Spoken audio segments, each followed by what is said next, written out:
আসসালামু আলাইকুম, welcome to সহজ অধ্যয়ন। আজকে আমি রাইট নিয়ে 125টা বাক্য আপনাদের দেখাবো। রাইট মানে লেখা, এটি একটি ভার্ব।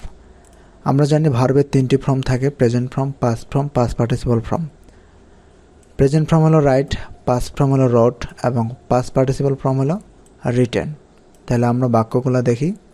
আমি লিখি আই রাইট, আমি লিখেছিলাম বা লিখিলাম আই রোট, আমি লিখব আই উইল রাইট, আমি লিখছি আই এম রাইটিং, আমি লিখছিলাম আই ওয়াজ রাইটিং, আমি লিখতে থাকব আই উইল বি রাইটিং, আমি লিখেছি আই হ্যাভ রিটেন, আমি লিখেছিলাম আই হ্যাড রিটেন, আমি লিখতে পারি আই ক্যান রাইট, আমি লিখতে পারতাম আই কুড রাইট, আমার লেখা উচিত আই শুড রাইট, আমার লেখা প্রয়োজন আই নিড রাইট, আমি অবশ্যই লিখব আই মাস্ট রাইট, আমি লিখতাম আই উড রাইট, আমি লিখতাম আই ইউজ টু রাইট।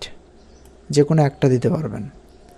আমি লিখতে পারবো I will be able to write, আমি লিখতে চাই I would like to write, আমি লিখতে চাই আই ওয়ান্ট টু রাইট, আমাকে লিখতে হবে আই হ্যাভ টু রাইট, আমাকে লিখতে হয়েছিল আই হ্যাড টু রাইট, আমাকে লিখতে হয় আই এম টু রাইট, আমি এখনও লিখিনি I am yet two right, আমার লেখার সম্ভাবনা আছে I am likely to right, আমার লেখার সম্ভাবনা ছিল I was likely to right, আমার লেখার কথা I am suppose two right. এখানে আমি 25টা বাক্য তৈরি করেছি। এখন আপনি চাইলে সাবজেক্টগুলো চেঞ্জ করে দিতে পারেন।